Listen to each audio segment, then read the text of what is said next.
Hey everyone, Ramsey here with another Web3 marketing video. Now this video is a little bit special because this video is one that has been requested from a viewer who reached out to me on LinkedIn, and I asked them the question about what type of content would you like to see as a marketer in the space, and they mentioned they would love to see some content around how to market to developers. So without further ado, I will jump straight into it.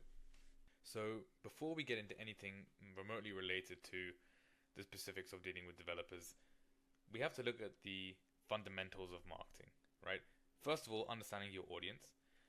Are they distributed systems engineers? Are they smart contract engineers? Are they general software engineers? If we don't understand who we're talking to, it's very hard to create any sort of marketing experience or campaign that is going to resonate with that audience. Secondly, understanding the product, so the capabilities, features, and benefits of the product and how they solve the audience's problems. Without this, it's very hard, again, to create messaging and campaigns that will resonate with the target audience. And thirdly is the competitive landscape. Know thy enemy, know the arena before you step foot into the battle. Knowing the competitive landscape allows us to position our product better to attract customers and ultimately create marketing that will resonate with our target audience. So these three things never change. And I think I just want to make that very clear before we jump into anything related to developers, is that all of this stems from these three things. So we can kind of look into the developer mindset now. Marketing to developers is fundamentally different than marketing to retail audiences. And the reason for that is that developer products are generally not impulse buys. If you're marketing your token to an audience, it's very easy for them to go to Uniswap, and if it's on Ethereum, and just swap the token, or go to any DEX and swap some money for the token, and boom, you've made a conversion. For developer tools, it's much harder than that. Sometimes there are complex integrations and all sorts that stop purchases being essentially very quick and very fast. And again, these tools are there's a lot more at stake, right? Whether you're choosing your Oracle provider or what blockchain you're going to build on or other infrastructure that you're going to implement, these choices affect the reliability, scalability, and long-term success of your company. Again, developer tools can range from big blockchains to small utilities, and each product category has unique considerations that people have to think about when kind of going through the conversion and the marketing funnel. And to assist with that, obviously consistency is key, and omnipresence is great. Developers take their time to evaluate options, and having a brand show up across multiple touch points, different forums, communities, even creating content that's going to help you understand the product better and let you get closer to the product without having to indulge in it, is going to be really, really important for building that trust and kind of pushing them down the funnel.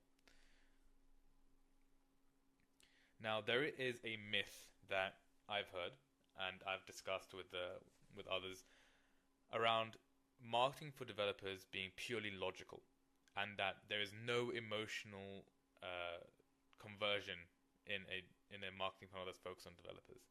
And I don't believe this is true, because the way that I think about emotions is not on this, the same, I guess, way that I guess most people tend to think about them.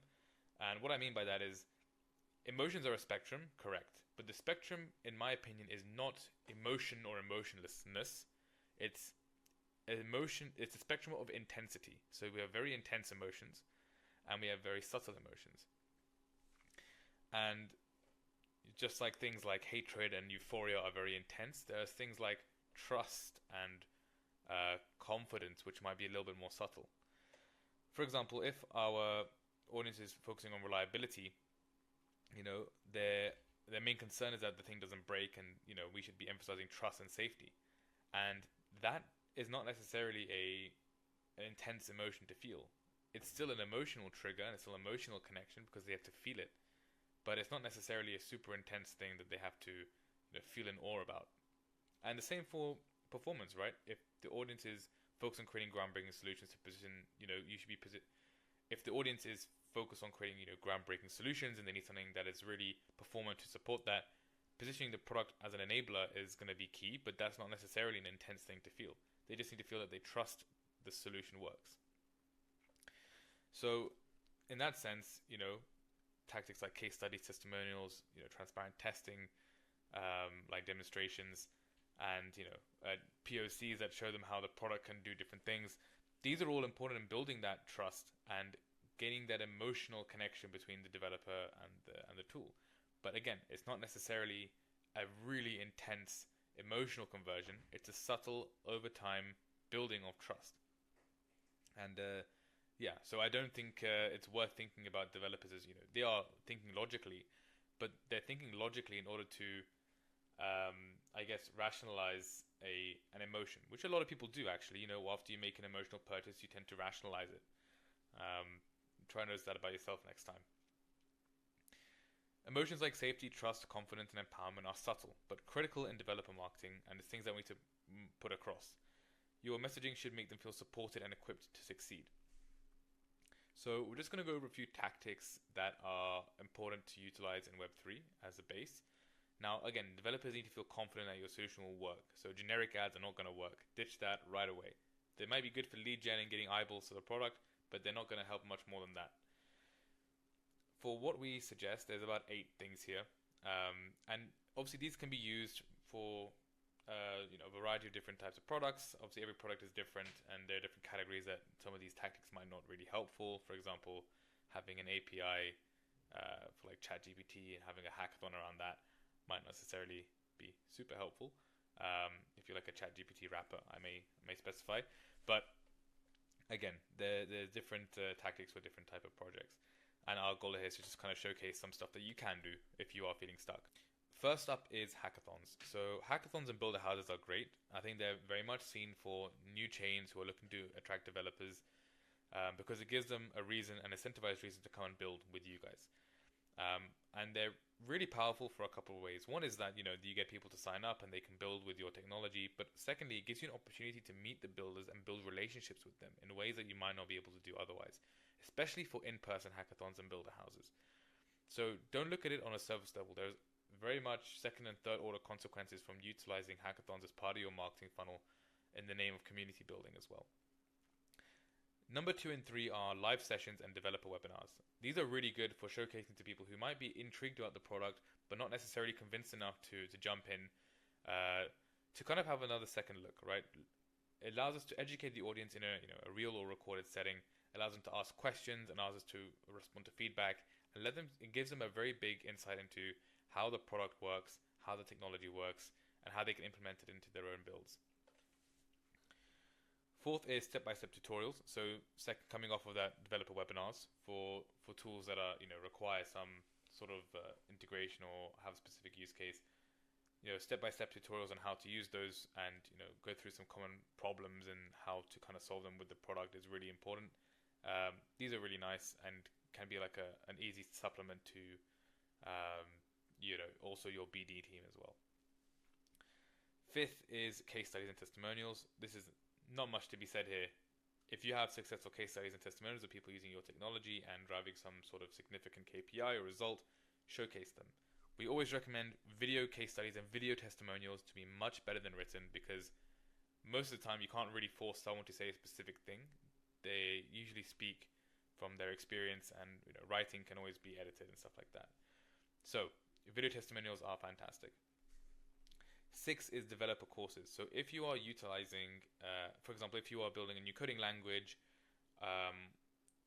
or you're building like a new standard, for example, like an ERC standard, a course that will show you how to implement it into your product, or how to build things with it, or how to use the language or set up a basic app with the language, could be really good, like a hello world type of course. And you can go as deep as you'd like. For example, if you were creating a new blockchain language, you could say how to develop smart contracts with this language, and you go through different steps and go through different building different types of apps and stuff like that. Number 7 is something really interesting that we're seeing recently. Now, we like to call these Trojan horse products. So taking the example of an ERC standard, if you have developed an ERC standard, which is an open standard anyone can use, but it might be too broad for people to understand exactly how they can use it. Building your own POCs and kind of demos using the technology can be a really good way to intrigue developers to utilize and pick up the tech. So if you do have capacity to kind of build POCs, I would always all for it. And number 8 is bounties. So either bug bounties to encourage trials, testing, and community engagement with the product. And obviously, we can give them some incentive to utilize the product. And through all of these, consistency ties it all together. By maintaining regular presence in channels, engaging with developers over time, you build credibility and ensure the product stays top of mind. Now, here we touch on something interesting, which is incentives. Incentive alignment is a very, very core part of any marketing strategy, which uses incentives. And I will have a video on this coming out soon, so we will get into that in more detail. But essentially, there's different types of incentives, and many rely on monetary incentives in the space, so bounties, quests, token airdrop, campaigns, etc. If you're going to do this, please make sure that you're also providing like an experience to get to that stage. It's very important that we're not making it easy enough for mercenaries to come aboard and essentially take over what is meant to be a community-focused engagement experience. And if that means creating an experience that is frictionful for those who are not meant to be there, do it. Now, while financial rewards are pretty good, they can create initial buzz, they don't necessarily guarantee retention, which is why designing these experiences for your target audience in particular is going to be something that will naturally drive long-term engagement. So if we are, again, going to drive a monetary incentive scheme, if we can make it so that it's really targeted in terms of the tasks or the actual experience that will lead to that monetary incentive or that monetary prize, it should be really aligned with what the audience is looking for anyway. For example, if you're a game and you're doing an airdrop campaign, let people play the game in beta. Then you're getting people to play the game, you have users, and then you can reward them later.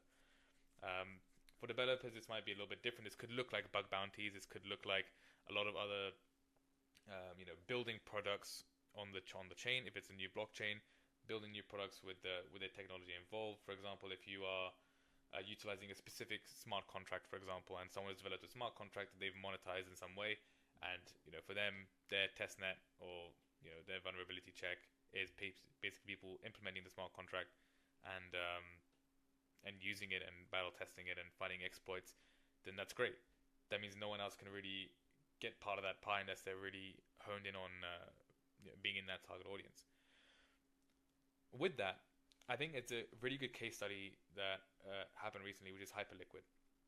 Now, yes, Hyperliquid is an exchange and they gave an obscene amount of money away, but the thing that people miss is that on the surface it looked like another airdrop, but the real success came from creating a targeted experience.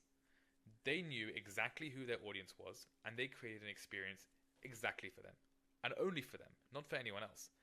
The trading, the meme coins, whatever have you, it was all in the name of providing the best trading experience possible for the direct traders on the platform. And the result of this hyper-fixated, hyper-specialized experience that they provided, this incentive campaign, was sustained user retention and absolutely skyrocketing metrics. I remember Hyperliquid coming out at $5, and I had a friend who was, I believe, a top 1,000 points accumulator on Hyperliquid. And he said, "You've got to buy it now." Didn't buy it. Obviously, everyone thought it was going to come down after TGE, and it only went up from there. It's now up about 6x since the TGE at the time of January 4th, 2025. So it's really powerful what you can do when you really tailor an experience to your target audience. They will really stick. It'll drive a lot of retention for you. And again, they align their incentives with what their audience truly value. And the incentive wasn't necessarily just the monetary incentive. It was the incentive that they were getting to trade on the best platform for trading possible. And that's what they made sure of. They gave them the best trading experience possible for trading on the platform. And again, this proves that when incentives are paired with a meaningful user experience, the results go far beyond a short-term engagement. So when you're thinking of dropping these different campaigns for incentive campaigns and bounties, if there is a way that you can think about, okay, our audience is X, they want Y from the product, this is how they can engage with the product and how they normally engage with the product, how can we create an experience around this? That's a really powerful thing, and that's like the framework we should be thinking about going forward.